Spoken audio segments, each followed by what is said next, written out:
National library অনুষ্ঠানে কেন্দ্রীয় স্বরাষ্ট্রমন্ত্রী অমিত শাহ এবং অমিত শাহের সঙ্গে ছিলেন রাজ্যের মুখ্যমন্ত্রী শুভেন্দু অধিকারী।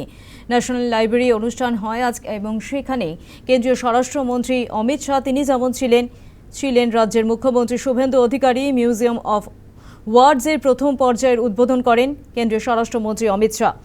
শুভেন্দু অধিকারী তিনি বলছেন মোদিজির কথায় বিকাশ ভি বিরাসত ভি এমনটাই কিন্তু মন্তব্য করেছেন শুভেন্দু অধিকারী। বিরাসতের অন্যতম অঙ্গ ঐতিহ্যকে ধরে রাখা, ডাবল ইঞ্জিনের সুফল আমাদের ঐতিহ্য, ভাষা সংস্কৃতি পাণ্ডুলিপি সংরক্ষণের সুফল।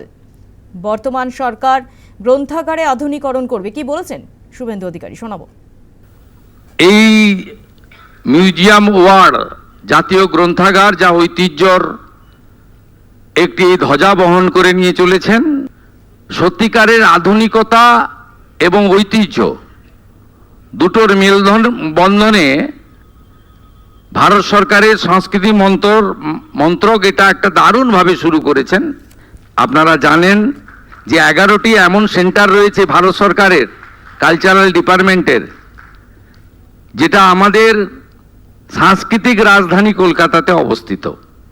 মাননীয় প্রধানমন্ত্রী নরেন্দ্র মোদীজি তিনি নির্বাচন ঘোষণার আগে দমদমে মেট্রোর উদ্বোধনে এসে বলেছিলেন যে बंगाल देश का कैपिटल कल्चरल कैपिटल है, ये बंगाल को फिर पुनर्निर्माण करना चाहिए। আজকের এই উদ্বোধন মাননীয় মোদীজির যে গ্যারেন্টি, তার যে গ্যারেন্টি পূরণের আরেকটি মুকুটে নতুন পালক সংযোজিত হলো।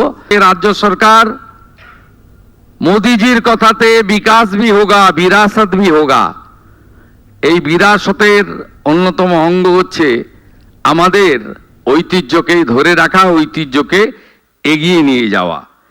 আমরা বর্তমান সরকার গ্রন্থাগারের আধুনিকীকরণ, ভাষা সাহিত্য সংস্কৃতির সংরক্ষণের ক্ষেত্রে অঙ্গীকারবদ্ধ। ডাবল ইঞ্জিনের সুফল শুধু রাস্তাঘাটে নয়, আমাদের ঐতিহ্য, ভাষা, সংস্কৃতি, পাণ্ডুলিপি সব কিছু সংরক্ষণের ক্ষেত্রে ডবল ইঞ্জিনের সুফল আপনারা আগামী দিনে দেখতে পাবেন। তার শুভযাত্রা শুরু হলো অমিত শাহজির হাত ধরে।